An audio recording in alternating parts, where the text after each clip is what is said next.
ایک وقت ایسا تھا کہ مسلمانوں کو کہیں تکلیف پہنچتی تھی تھوڑی سی تو دوسرا کنٹری کا مسلمان بھاگ کر آتا تھا۔ محمد بن قاسم کہاں کے تھے؟ محمد بن قاسم سعودی عرب کے تھے، لیکن جب یہاں پر سندھ کے اندر راجہ طاہر کی حکومت تھی، آپ ہسٹری پڑھ کر دیکھیں، راجہ طاہر کی جب سندھ کے اندر حکومت تھی تو ایک یہاں پانی کی کشتی پانی کا جہاز جا رہا تھا، اور اس جہاز میں حج کرنے کے لیے لوگ جا رہے تھے۔ جب حج کرنے جا رہے تھے، وہ ظالم بادشاہ تھا، مسلمانوں پر ظلم کرتا تھا۔ جب اس کو معلوم ہوا کہ لوگ حج کرنے جا رہے ہیں اور پانی کے جہاز سے جا رہے ہیں، تو اس نے پانی کے جہاز پر حملہ کیا اور سارے جہاز کو لوٹ لیا، اور اس کے اندر جو لوگوں کے پاس مال تھا، زیور تھا، وہ سارا لوٹ لیا۔ اور ایک عورت پہ ایک جاتی کی گئی تو اس نے کہا این الحجاج، حجاج کہاں ہے؟ یا این الحجاج، حجاج تم کہاں ہو؟ حجاج بن یوسف سعودی میں تھے، جب ملک عرب میں تھے، لیکن اس نے یہاں کہا سندھ کی دھرتی پر، ہندوستان کی جب اکھنڈ بھارت تھا، جب سندھ بھی ہندوستان کے اندر تھا، تو اس نے یہ کہا یہاں پر کہ وہ این الحجاج، حجاج کہاں ہے؟ حجاج ہماری مدد کو کہیں کو نہیں آتا، یہاں ہمیں پریشان کیا جا رہا ہے، یہاں ایک ظالم بادشاہ ہماری عزتوں کو لوٹ رہا ہے اور ہمیں حج پر نہیں جانے دیتا، حج کو کوئی آدمی جاتا ہے اس کو لوٹ لیتا ہے، کہاں ہے؟ تو وہ سارے کے سارے لوگ قتل کر دیے گئے۔ اس میں سے بڑی مشکل سے ایک آدمی بچا، اور وہ بچتے بچاتے جو ہے وہ حجاج بن یوسف کے پاس سعودی عرب پہنچ گیا۔ سعودی عرب جب پہنچا وہ، تو اس نے حجاج بن یوسف کو بتایا کہ ہندوستان سے اس طرح ایک کشتی آ رہی تھی، ایک ظالم بادشاہ نے جو اس پر حملہ کر دیا، لوٹ لیا۔ تو اس نے اپنے بھتیجے کو بھیجا۔ کون ہے بھتیجا؟ محمد بن قاسم۔ کتنی عمر ہے؟ 17 سال عمر ہے۔ 17 سال کی عمر میں کمانڈر، اور 17 سال کی عمر میں سندھ فتح کیا، ہندوستان فتح کیا۔ اور یہاں 17 سال کا ہمارا بچہ کیسا ہے؟ اس کو دعائے قنوت پوچھے تو وہ بھی نہیں معلوم دعائے قنوت کون سی ہے، یہ بھی نہیں معلوم۔ 17 سال، یہاں 17 سال کا بچہ ہمارا بستر میں سے باہر نکلنے کو تیار نہیں ہے، یہاں 17 سال کا بچہ ہمارا بستر میں پیشاب کر دیتا ہے، اور یہاں 17 سال کا بچہ ہمارا، اس کے پاس سارے کام ہے لیکن اس کو دین کا نہیں معلوم ہے، اس کو فلموں کے بارے میں معلوم ہے، ہیرو کے بارے میں معلوم ہے، ہیروئن کے بارے میں معلوم ہے، سب معلوم ہے، اسکول کالج سب معلوم ہے، اس کا پوری عیاشی اس کے اندر موجود ہے۔ اگر اس کو نہیں پتا ہے تو صرف دین کے بارے میں اس کو نہیں پتا ہے، سب پتا ہے۔ 17 سال کے بھتیجے، اور ان کو بھیجا فوراً جاؤ، اور کہا کہ پوری دنیا کے اندر سے اس نے مجھے پکارا۔ حجاج بن یوسف کوئی اچھا آدمی نہیں تھا، اپنے وقت کا بڑا ظالم بادشاہ تھا، وہ بھی تھا مسلمان لیکن ظالم بادشاہ تھا، لیکن اس نے کہا کہ ایک میری بہن نے ہندوستان کے اندر پوری دنیا سے مجھے پکارا ہے، پوری دنیا کتنی بڑی دنیا ہے، پوری دنیا سے مجھے پکارا ہے، وہ میری بہن ہے، لبیک یا اختی، لبیک یا اختی، اس طرح کہا، اور کہا کہ آج سے میرے اوپر سونا بھی حرام، کھانا بھی حرام، پینا بھی حرام، میں جب تک نہیں سوؤں گا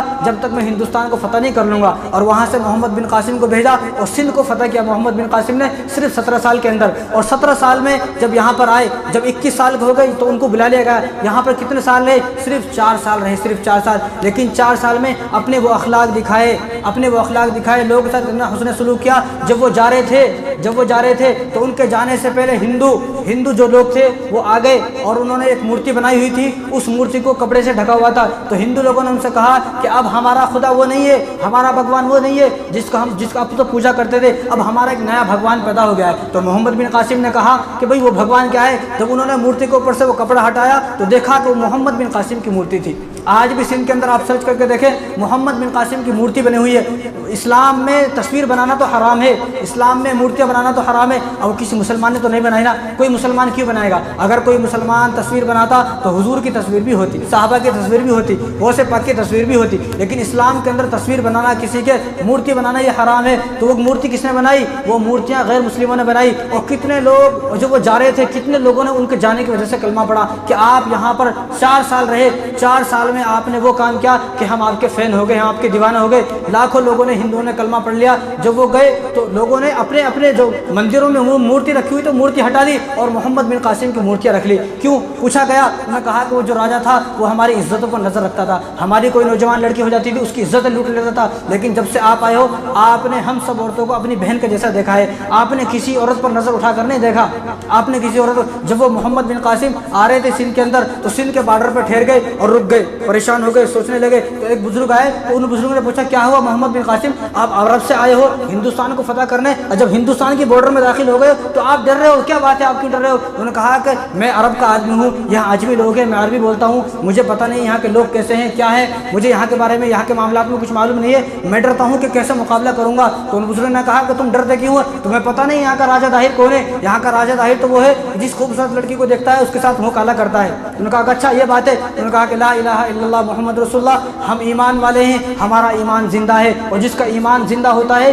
وہ ایک آدمی 1000 پر بھاری ہوتا ہے، لہذا ہماری آنکھیں ان چیزوں سے پاک ہیں، ہم نے کبھی کسی غیر محرم کی طرف نظر اٹھا کر بھی نہیں دیکھا، عزت لوٹنا تو دور کی بات ہے۔ ان بزرگوں کو کہا کہ اب آپ جاؤ، اب ہم ہم 100% کہتے ہیں قسم کھا کر اب ہم ہندوستان کو فتح کر لیں گے، اور پھر دوسری جنگ شروع ہوئی تو ہندوستان کو فتح کر لیا محمد بن قاسم نے۔ کیوں آیا محمد بن قاسم؟ محمد بن قاسم صرف اس لیے آیا کہ ایک عورت نے اس کو یہاں سے پکارا ہندوستان سے، این الحجاج، حجاج کہاں ہے؟ تو حجاج بن یوسف نے اپنے بھتیجے 17 سال کے یہاں پر بھیجا، انہوں نے ایک عورت کی مدد کے لیے۔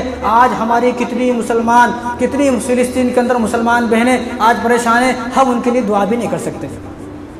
ایک وقت تھا وہ، اور ایک یہ وقت ہے یہاں ہمارا نوجوان کیا کر رہا ہے؟ عیاشی کرے گا، گرل فرینڈ بنائے گا، اور سگریٹ پیے گا، بیڑی پیے گا، نشہ کرے گا، سود کا کاروبار کرے گا، اور سارے حرام کام جتنے بھی وہ سارے کرے گا۔ اگر نہیں کرے گا تو ایمان اور اسلام سے جو تعلقات جن کا وہ کام نہیں کرے گا۔